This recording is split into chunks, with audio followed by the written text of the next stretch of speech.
Hello ladies and gentlemen, my name is Rob Ford and I would like to introduce my transportation plan to you today. Toronto is choking on congested roads. Gridlock creates pollution. It keeps you away from your families. Gridlock and poor public transit makes it harder to connect people with good jobs. It makes Toronto less livable. It's time to stop talking about congestion and start fixing it. There are more cars on our streets today than ever before. Our city keeps growing. Let's face it, like it or not, cars are here to stay. Let's deal with it. It's time to stop the war on cars. My plan takes a sensible approach to improve transportation and reduce congestion in Toronto. My plan includes better transit, better roads, and a new bicycle and pedestrian trails across the city. My plan does not include any new taxes, tolls, or congestion charges. My plan makes sense. Rapid transit is important.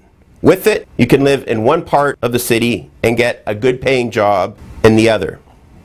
Without it, you have fewer choices for jobs or housing, fewer choices to improve your life. David Miller's Transit City is a multi-billion-dollar disaster. Although he calls it an LRT plan, it really is a plan to put streetcar tracks down major roads all over Toronto. These streetcars will stop on almost every block and almost every intersection. With an average speed of under 17 kilometers per hour, they're just too slow. Streetcars also slow down car traffic and make congestion worse. That makes pollution worse. That makes Toronto less livable. What Toronto needs are more subways. My plan is to focus our money on building subways where we need them most, at a rate we can afford. That means fewer new lines, but each line will be fast and convenient. Subways move 10 times as many people as streetcars, and they're up to 3 times faster. With a subway, you can live in North Scarborough and work downtown. With a streetcar network, that's impossible. Our first priority will be to complete the Shepherd Avenue subway line from Downsview Station to Scarborough Town Centre. This will add about 12 kilometers of subway and up to 10 new stations. We'll also replace the Scarborough Rapid Transit line, the SRT, by extending the Bloor Danforth subway line along the existing SRT route. My plan will create a closed loop that will make it much easier to move rapidly across the city. Both lines will be completed and open before the Pan Am Games in 2015. Where we can't afford to build subways today, like Eglinton Avenue, for example, we'll introduce new express buses using clean technology. Buses are cheaper, faster, and safer than streetcars. They can also be better for our environment. The total cost for my subway expansion plan is $4 billion, almost the same cost as Phase 1 of Transit City. A transit system based on subways will keep road congestion from getting worse. But to reduce existing gridlock, we have to improve traffic flow on our roads. We do not need road tolls or congestion charges. We do need to keep and maintain the Gardiner Expressway, the Allen Expressway, and the Don Valley Parkway. Our first priority will be clearing up Toronto's $250 million backlog on road repairs. Our second priority is to upgrade and synchronize the city's traffic signals to keep traffic moving.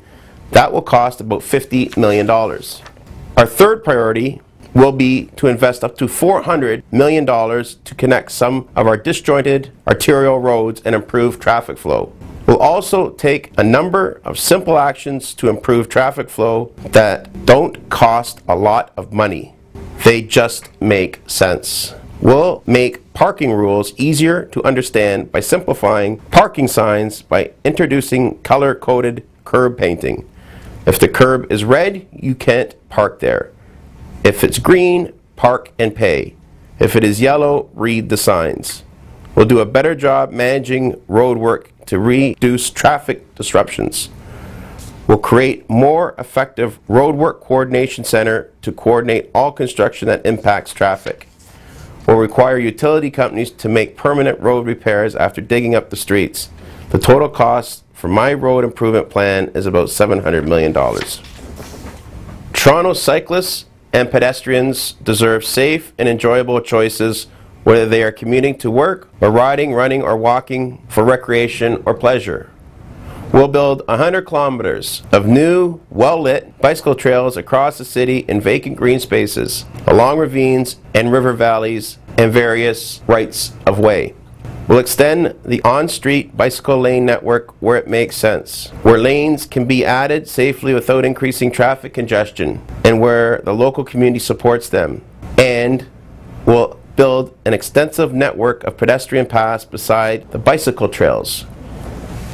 This will add 100 kilometers of new, safe, well-lit trails for joggers, runners, and walkers. The total cost for the bicycle and jogging trails, including lampposts, is about $55 million.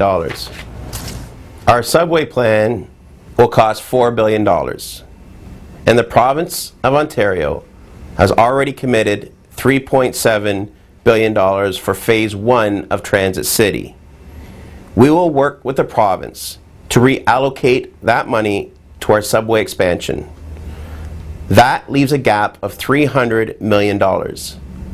We'll fill that gap with private money. We'll work with the private sector to generate at least $1 billion by selling development rights along the subway corridor. $300 million of that $1 billion will go to our new subway, so it is fully funded. The rest of the private money, $700 million, will pay for our road improvement plan. Again, we'll take a prudent approach and fund these projects in order of priority.